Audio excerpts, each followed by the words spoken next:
It's me, Peter Parker. Your friendly neighborhood, you know. I've come a long way from being the boy who was bit by a spider.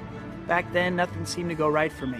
Now, Whoa, look, it's Spider-Man! Super cool! Wow! people really like me. Hey, stick around. It's gonna start again in a couple minutes. Yeah, that's okay. The city is safe and sound. I guess I've had something to do with that.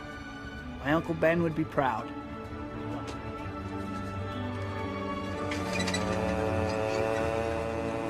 I still get to school, top of my class. Now, the Hamiltonian shows us that the energy levels are perturbed by the electric field. From the form of this matrix, we can see... Miss Stacy? That only the m equals 0 quantum states are affected. Correct. Good work, Miss Stacy.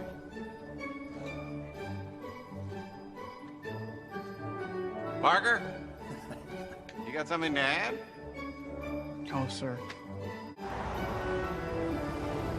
And I'm in love with the girl of my dreams.